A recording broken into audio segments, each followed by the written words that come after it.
Welcome to the Lead Gen Leaders Podcast, connecting you to the leading minds in home improvement to discuss all things marketing and leadership.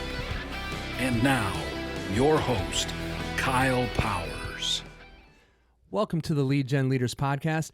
I am your host, Kyle Powers, and I am really excited to bring today's episode to the listeners. I'm going to be sitting down with Tony Hoty, and we are going to be discussing, I think, one of the coolest programs that we have ever brought to the marketplace. It is called our Brand Ambassador Program, and for the listeners, you're going to really want to turn the volume up and get the most you can out of this episode, because we're going to discuss how some companies are using this program to generate over $1 million in business with just one marketer. So let's get into today's episode. Good morning, Tony. Good morning, Kyle. It's great to have you here in Cleveland, Ohio. Yeah, it's great to finally do a podcast face-to-face with somebody and have a really nice discussion. And so, hey, I'm really excited about today's conversation that we are going to have, which is really doing more with less, in the COVID climate.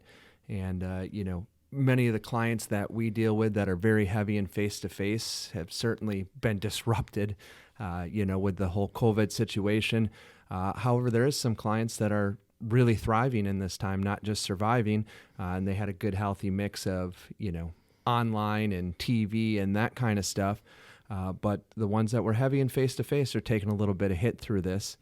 And, being down here talking with you this week and really perfecting some things in our processes, that we bring out to the marketplace and to the clients is really figuring out how to do more with less and really getting back to the basics of, repeat and referral and radius marketing. And so why don't you talk about those basics a little bit and what you're seeing?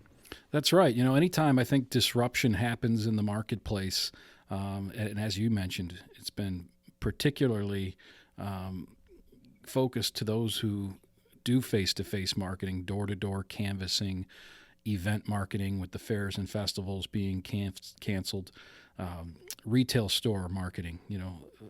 There's been restrictions regarding, having marketers inside retail stores. And so all of those face-to-face opportunities have been hindered in some way, shape, or form.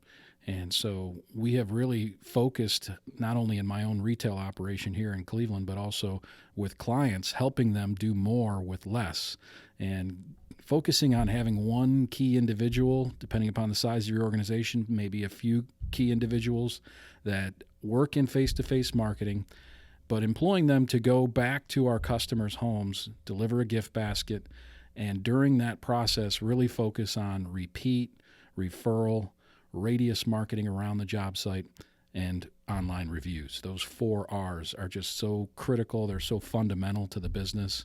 And so having our face-to-face marketers kind of reallocating them and, refocusing them in visiting our own customers and kind of generating business through those channels has been what we've been focusing on.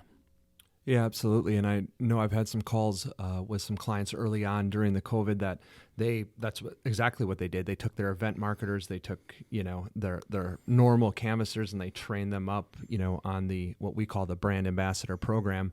And they did very well, through all this, because as I'm sure you'll attest to, it's a much more warm welcome when you're out there, right around that local job and with that customer that you've already did work for, as opposed to 6, 10, 12 canvassers going out in big vans and, and blanketing a whole neighborhood. So why don't you tell us a little bit kind of the Brand Ambassador Program, going back to the repeat, referral, and radius, kind of how that program really developed and your thoughts behind that? Because I remember back, 10 years ago already, you're really starting to develop a program that really morphed into this. Yeah, so, I've been coaching door-to-door canvassers and helping companies develop door-to-door canvassing programs or improve their door-to-door canvassing programs for decades. And one thing that I learned is that so many of them fail to scale. They just really struggle with scaling the program. And as a result, I wanted to come up with something that every company could perfect, having one key individual, at least one, depending upon how many installations you have going on a daily basis. But have one key individual go out, visit your customers, get nose to nose, toes to toes with them, say thank you, show a little gratitude and appreciation, and use that as an opportunity. Take that gift basket and stimulate some reciprocity that's going to get you 5 to 10 minutes at least sitting down with a recently completed customer and, talk to them about the next project they have in mind. Offer them a gift card towards a future project that's going to stimulate the potential for repeat business.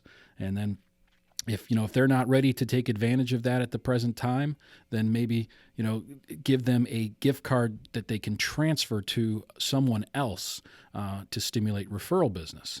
So that's where we kind of segue from the repeat business into the referral business, and then from that point really collecting good after photos that we can push up into social media, that we can upload to our website and really enhance our SEO with real organic information about projects we've completed for customers. And then lastly, definitely not least, get out there and go door to door in very tight proximity around the job site. I'm talking, anywhere from 5 to 10, maybe 20 homes in really tight proximity, because that's how canvassing really works best. When the homeowner sees that you have a legitimate reason for being there, they can see the yard sign, perhaps they've seen the work going on, but they may know the neighbor, but being in real tight proximity in recent time after the job is completed is a great way to take advantage of canvassing. I think that's how it's really meant to be done.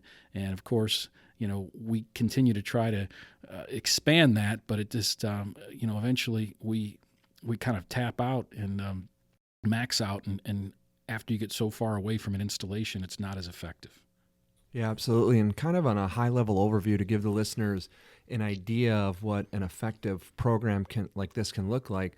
We know of, clients and businesses that are doing between $1 million and $1.5 million in business with one single brand ambassador, correct?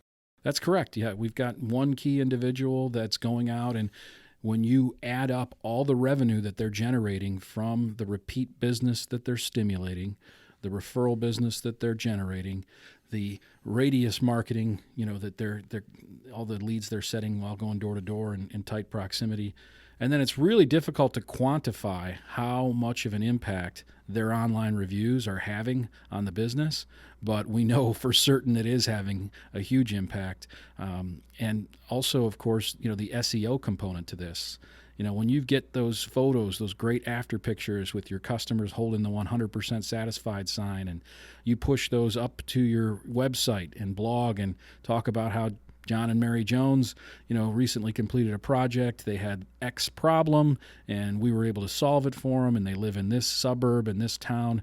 That really creates a lot of great organic SEO. And, it's very difficult to quantify that sort of thing, but we know for certain that the brand ambassador's content is really helping propel the business on so many levels. Really, it's an online, offline marriage. You're collecting this information offline, face-to-face. You're generating leads offline, face-to-face. Yep. But then you're pushing that content online and really accelerating results that way as well. Yeah, and that's something as a marketer over the last 10 years, running different marketing departments, it's something I always try to look to do is how can I take, a program that, yes, may generate me a lead, but how can I really, I call it, get legs with it? How can I expand that so that same effort I'm putting in can affect multiple areas of the business and not just necessarily generate the lead, but overall help everything out. And so that's kind of a high level overview of the program, and the power of that. I mean, just this last week, I've been down here working with you in your retail business, really perfecting that brand ambassador program. And just to kind of give it, an idea to the listeners, I've visited probably 10, 12, previous customers that have been installed in the last week or two in your business. We got appointments for 3 to 4 repeat jobs that customers that just had work done goes, you guys did a great job.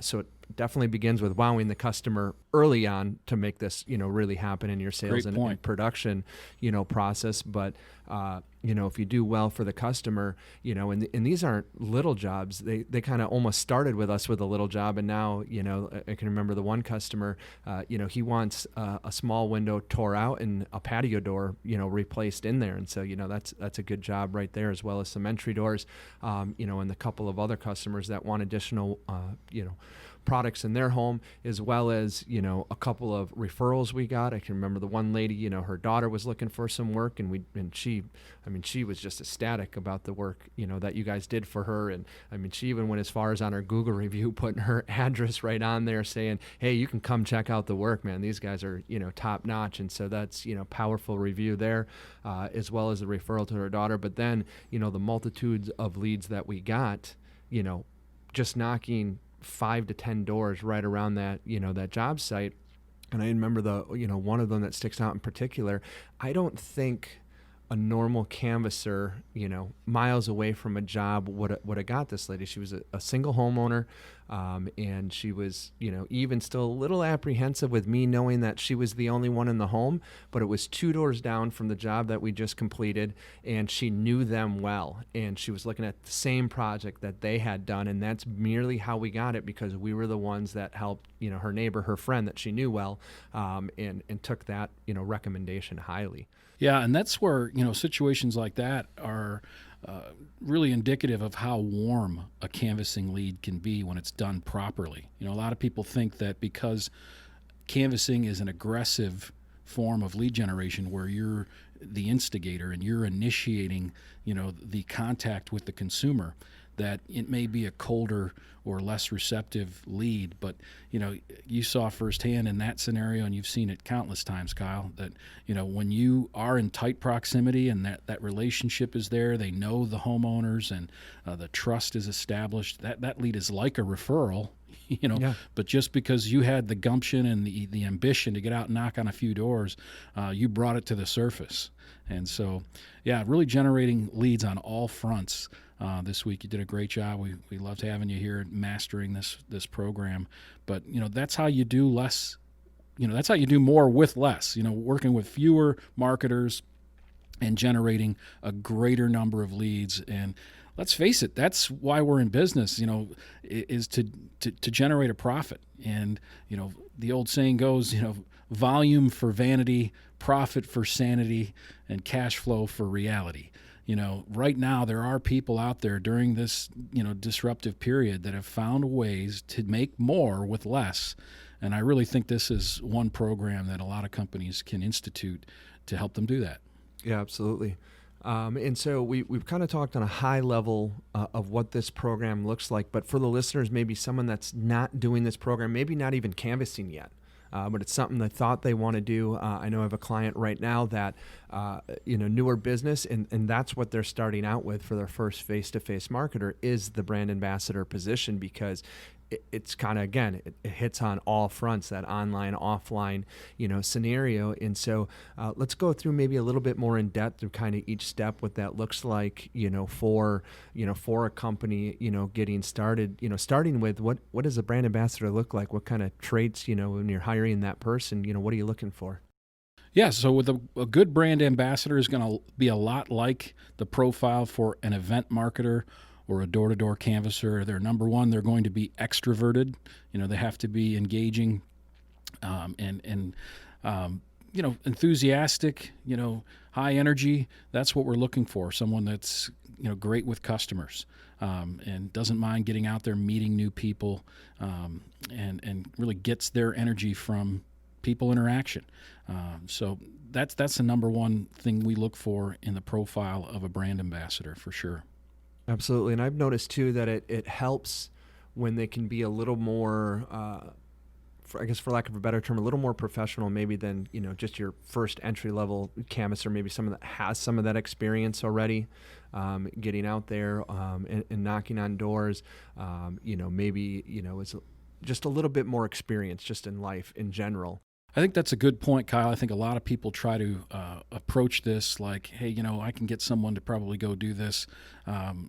for a low cost. I bet you a college student, recent grad, or even an internship type scenario would love the opportunity to get involved in some marketing for a local company. And I think that you need to be cognizant of the fact that it's worth it to spend a little extra money to get that life experience. As you mentioned earlier, very astutely, you have to have a good experience for the customer. It has to. The jobs have to be done right. Nevertheless, even the best companies in the world out there, in construction, in remodeling, home improvement, there's going to be issues, and you need someone that's mature enough and experienced enough to be able to, put the customer at ease and still collect their online reviews, get repeat business and referrals, and, generate all of the content that you need, while still putting the customer at ease that they're going to be taken care of if they have any minor issues, not getting rattled by that, and having the experience and to be able to explain things properly to them. I think that's critical. Yeah, absolutely. I mean, a real world example, just yesterday, one of the ones I ran, she's super ecstatic.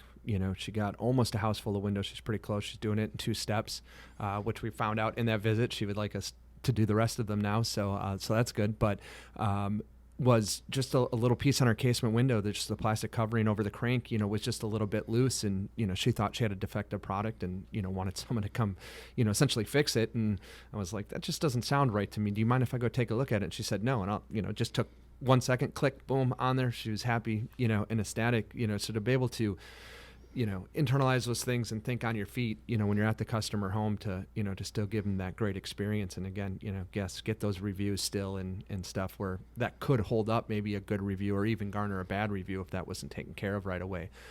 So those are some of the skills, that brand ambassador needs to have. So, all right. So we find that brand ambassador. They generally are paid more than just an entry-level canvasser, maybe even getting more close to a canvas manager pay.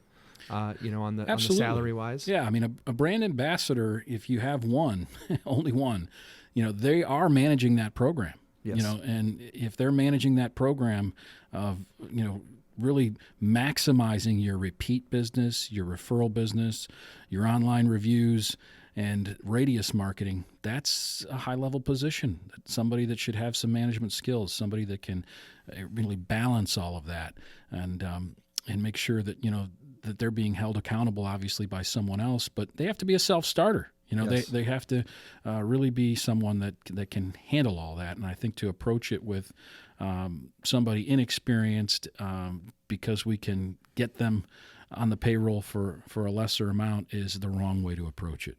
Absolutely. I agree with that wholeheartedly. And so talking about pay, again, last thing on that is, definitely a big part of their pay should come in bonuses directly geared towards the results that you're trying to get of the repeat referral, the reviews, the pictures, as well as the radius, marketing right around that job site. So, putting up a review form to make sure that, what get measured gets managed, right? So really making sure that you're driving them to get the results that you need, and they can be compensated heavily on, on the bonus side too with that. So, all right. So we talk about finding the right person and the pay that they get. And so let's say company finds that person, pay's good to go, and they're getting that person out there. What's really kind of those first steps in that program?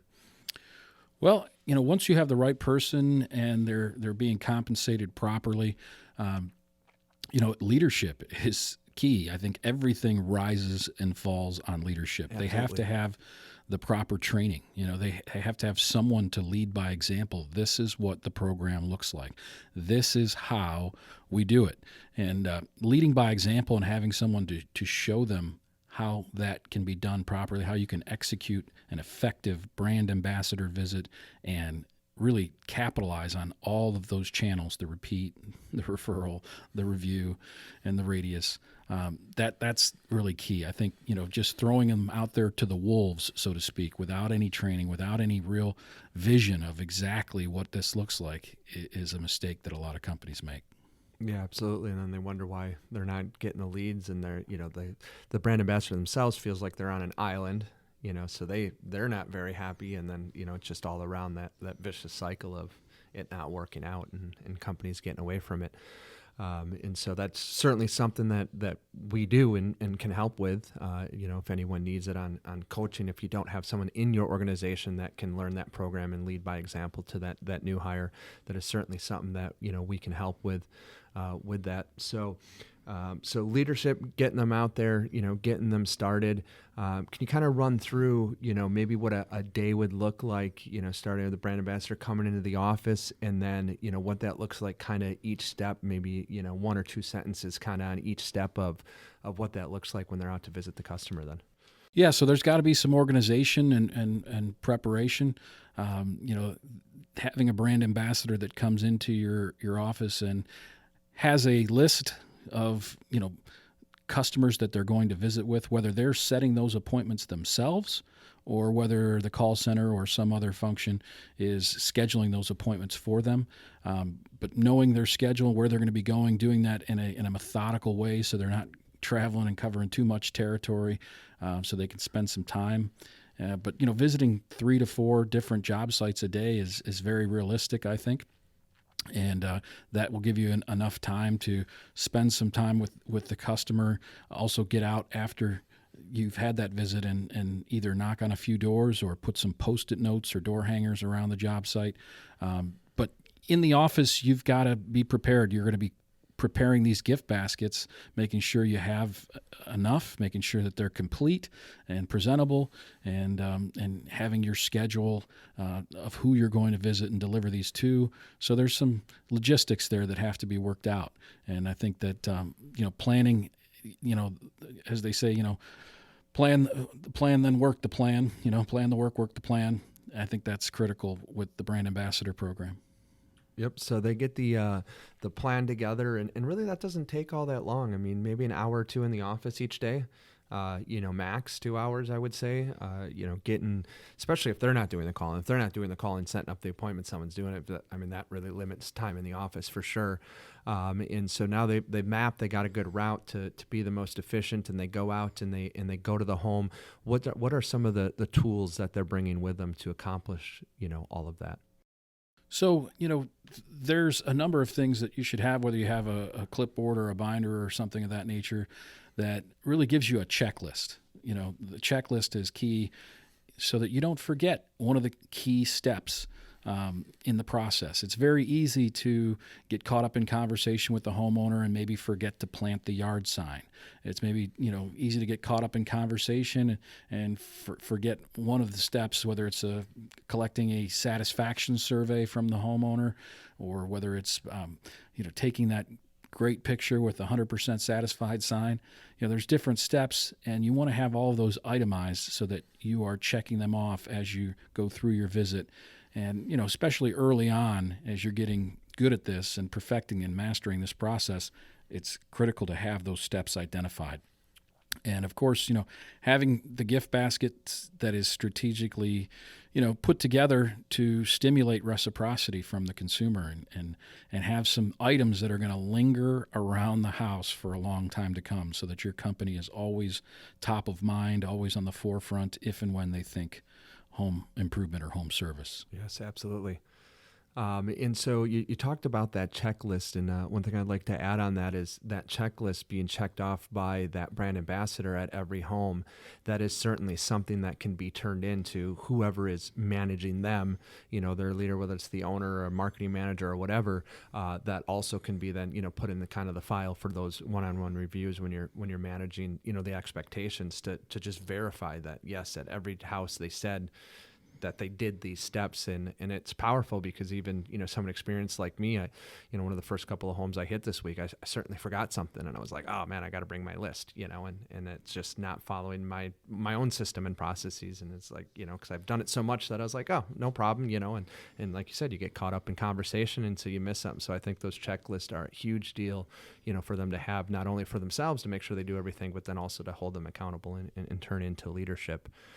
So they're out there, they go out, they knock on the door, and they find a place to chat with the homeowner. Sometimes it's outside. It's not like a sales process where you need to get to the kitchen table, I don't think, but you definitely need an area where you can talk to a little bit.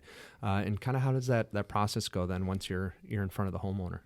Yeah, it may be a little bit more fluid than your typical in-home sales process. However, there's a lot of similarities. Okay. You have an agenda, right? You're going to deliver your gift basket. You're going to explain each of the items in the gift basket, whether it be coffee mugs and candles and chocolate, but, other things that, really are important, your referral program and, giving the customer their loyalty gift card that they can apply towards a future purchase. So, really being strategic and going through that process with them and, administering the customer satisfaction survey, and that obviously spurs a lot of conversation as well. And on the customer satisfaction survey, what are some, just a couple of the brief questions, that you're going to ask in there?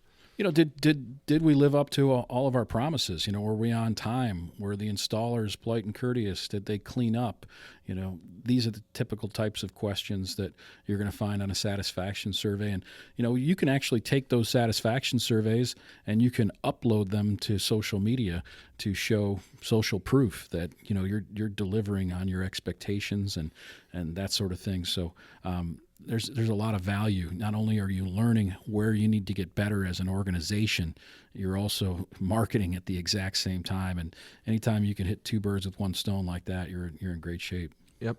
And so you've met with them, you explained the contents of the gift basket, you've done the customer satisfaction survey, and everything's gone right. They've given you a 10 or 5, whatever your grading scale is on your customer satisfaction, answered yes, they were satisfied to everything.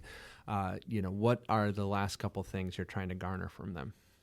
Well, we're going to ask them what's their favorite part about their project. What's your favorite window that we installed? Or what's your favorite part about your new bathroom? What's your favorite part? What do you like best about your new siding? And, when they mention that and elaborate on that, I usually use that as a transition to get that 100% satisfied sign in their hands and take a photo. Well, since this is your favorite window that we installed for you, why don't I get a photo of you in front of your favorite window here? And I hand them the 100% satisfied sign and start snapping a few photos so that we have that social proof and we have that content that we can push up to social media as well as search engine optimization. And then, we mentioned that we're going to plant a yard sign outside and that, we're going to talk to a few of the neighbors in close proximity and see if anyone was peeking through the blinds and anyone was paying any particular attention to the work that was going on. Ask them how well they know their neighbors. Sometimes you can get some introductions to some of the neighbors. Sometimes they may give you some valuable insight that, one of my neighbors mentioned that they're thinking about project X in the future. And you can ask them, do you mind if I use your name? Do you mind if I say that you sent me over, to just create that real warm introduction and tight proximity?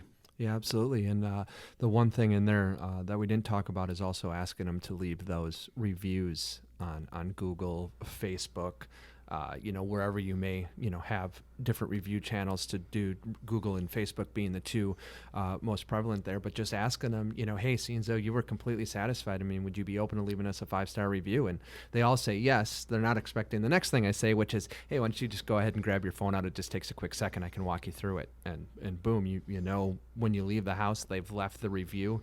And Tony, just to kind of give the listeners an idea, in your retail business, do you know about how many 5-star Google reviews you have at this time? I know exactly how many 5-star reviews. And that is how many? 188. Nice. Absolutely. And so,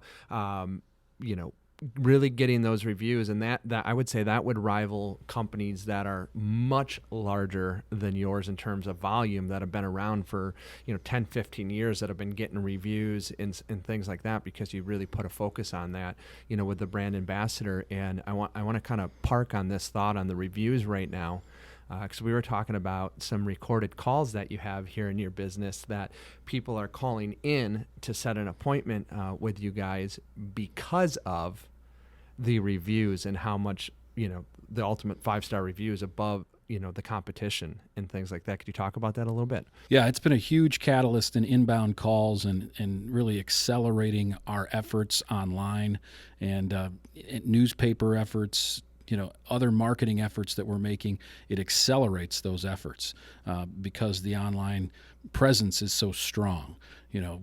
We have 188 5-star reviews, and I know that because what gets measured gets managed. We manage that very closely. We know how many reviews we have on Facebook and Yelp, and what our status is. And, we manage that just as closely as we manage sales and leads in our business, because Yep. we feel it's that essential in this day and age, and will continue to become more and more essential. As going forward into the future, as millennials and younger generation that have grown up, shopping and consuming, based on the reviews of others, they tend to crowdsource big time, and so that's been really instrumental for us. It does greatly affect all of our marketing, and getting face to face to acquire those reviews is just imperative. If you leave it up to chance, it rarely gets done. We have tried so many different channels of requesting reviews from customers over the phone, via email, via text, and although a small percentage will follow through, most of the reviews that we have acquired while we were in front of the customer, the vast majority of them. Yeah, absolutely. And so I actually just had a call the other day for an upcoming podcast, and we were talking about the very basics of lead generation. A small company, or maybe a company that's been around for a while, but just as kind of that old school way of doing business, how detrimental it can be if your look online, one of those looks being reviews, isn't there. And so some of these companies, not only do they not have many reviews, the few reviews they do have, are bad reviews, because, the old saying goes, if someone's unhappy, they tell 10 people. If they're happy, they tell 2 people. And so, if you're not really managing those online reviews, and so we talked about that being one of the things to really bring it to the forefront, is making sure that if you do have a few bad reviews, because, face it, at the end of the day, again, no matter how perfect you are, there's always going to be someone that gets upset. And granted, you have found in your business really good ways to still get them satisfied and even leave you a 5-star review with that stuff. But some people haven't quite figured that out yet.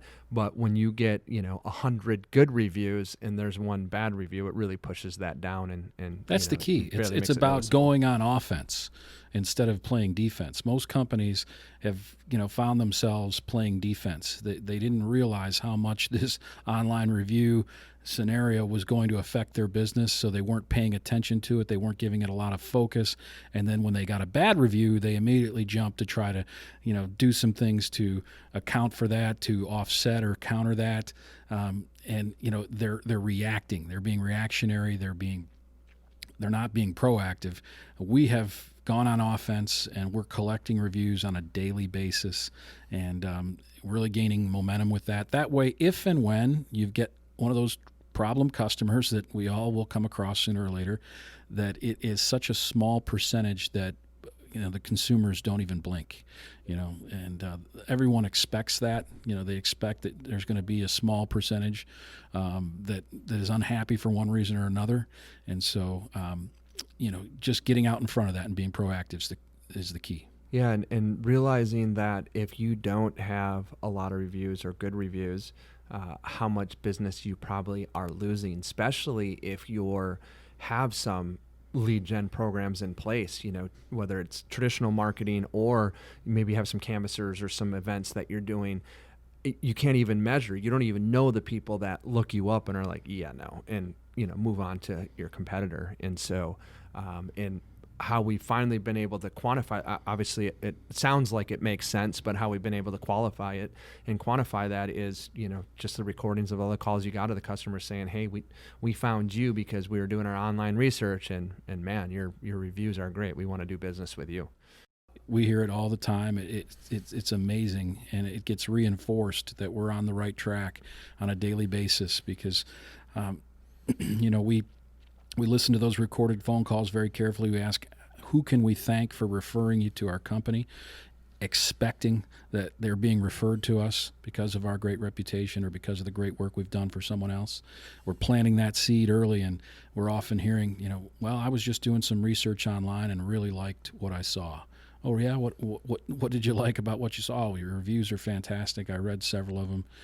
Can't believe how strong that has become and how that continues to become a factor. Absolutely. And so we talked about getting out to the customer's home. You're giving them a gift basket. You're hitting them up if they have any additional business. You are asking if they know anybody that maybe brought up that they're looking to do some of that same work to get that referral business. You're getting a picture of them with a 100% satisfied sign. You're getting a review left or multiple 5-star reviews left for yourself across all sorts of different online and social media type stuff. You're putting that yard sign in the yard. And then the last thing from there on that visit is talking to a few of the neighbors. That's right. Yeah, I'm talking to the neighbors is just essential. I mean, most neighborhoods, the homes are built at the exact same time. They have the exact same issues, so it just makes logical sense that if customer A, is experiencing some of those challenges that very likely happening next door or a few doors down or across the street, and just getting in front of them, letting them know that you're in the area, you're willing and able to help, and that you've already helped neighbors of theirs. Really just a rock solid way to approach turning one job into 2 jobs, or one job into 3 jobs. Yep. Yeah, I can remember we were driving down a road last night as we were going to dinner, and you're like, yeah, we've done like 5 jobs just on this one little road right here. I was like, wow. And that just is a testament to that program and, building off of, one job you get in the neighborhood and really getting legs with it. So the brand ambassador is essentially done with that. Somehow they're, uploading those pictures back to the company. Maybe they are the one that also puts them on social media or whatever, but it just really depends on your company. And getting that information back.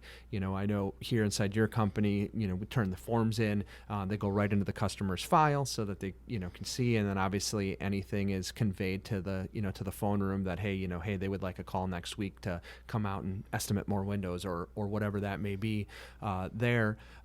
But what's really interesting is kind of the next step that you figured out, even how to take that program a step further and going back to that online, offline type scenario. Could you talk about that real briefly?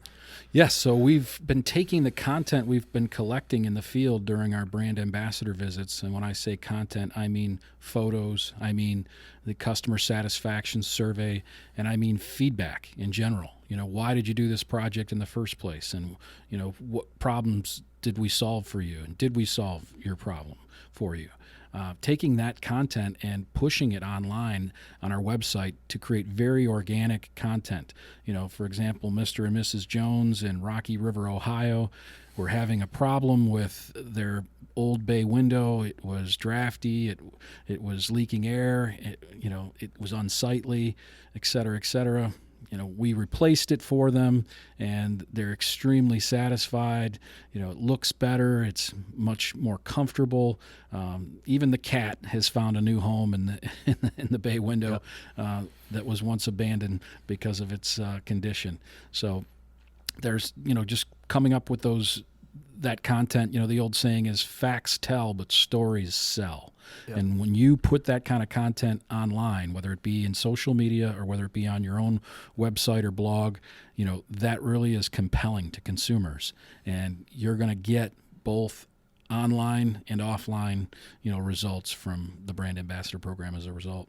And as opposed to having the same old kind of organic type language that everyone has in their websites to target, specific areas, it really does add, some value when they're on your site and reading that kind of stuff.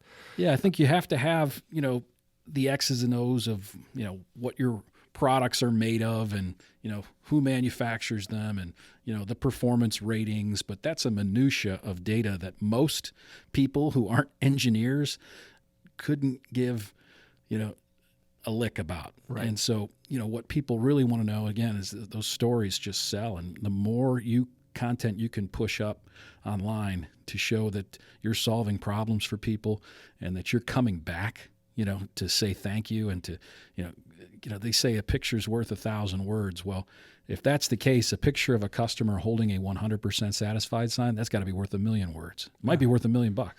Yeah, absolutely. And again, kind of go back to the very beginning at what's possible with this. Just one marketer out there generating $1 million to $1.5 million a year in business from this program. So certainly could be worth $1 million. So kind of getting to the end on time here, and final segment, Power's Powerful Point. with regards to the brand ambassador and maybe getting it started, if we can kind of guide you down that way for a powerful point, what would you like to give the listeners to really kickstart this program? Well, I think it's about having a group discussion with your leadership team and your organization and making a commitment that we're going to focus on the fundamentals, because we don't know what tomorrow is going to bring. And we're going to focus on repeat, referral, radius, and reviews, because those are staples in the home remodeling industry. And so having some discussion about how we're going to fortify our business by really looking into a program like that could help propel our business. And once you decide that, maybe you have someone internally that could be a good fit for the program. Maybe you can reach out to folks in your network and with a job description and start to bring some candidates to the surface. And then, of course, you can go the traditional ways of recruiting. But I think that, the first thing is just identifying how powerful it could be for your business and getting everybody on board with it. And then, focus on getting a candidate. But those 4 channels are staples, and they're not going anywhere. And we need to master them. Yeah, absolutely. Bruce Lee says that he doesn't fear the man that knows 1,000 different, karate or martial arts moves. He doesn't fear that individual. He fears the individual that knows one kick 1,000 times. He knows it so well. And I think if we spend a lot more time just focusing on those 4 fundamentals instead of all the other things that are out there, most of our businesses would accomplish a lot more with less. Yeah, that's a great point. I'd also like to add one thing on there too. When you're having that conversation within your leadership team, about the program and getting back to those basics, write up a little report card for yourself. Go on your Facebook, go on your Google, take a look at your reviews. If you don't do anything, you should at least do that and at least see where you stand, and you can make some decisions from there. But really get an idea of where you're at, and when you're having that conversation, say, hey, we got 38 reviews, we're at 4 stars or 4.2 stars. What would it look like if we had 380 reviews and we were at 4.9 stars? How could that change our business? And just really see where you're at. Because that's, when we get a call from a client, that's one of the very first things we do, when I'm on the phone with them, is I'm pulling up their website, I'm looking at their Google reviews, I'm looking at their Facebook, I'm looking at, all across the board, how are they coming across the consumer? And before we can do any big programs with them, we got to get that in line first, or they're just going to be spinning their wheels. That's exactly right. We see that, advertisers and vendors, they'll take your money. They don't care how many stars you've got on Google, Facebook, or Yelp, or any of that. They'll take your money if you want to invest it with them. And then after the program fails, they're going to then, say, well, what did you expect? You've got terrible online reviews, or you don't have an online reputation, you're kind of a ghost online. They'll give you the excuses after they're cashed your check.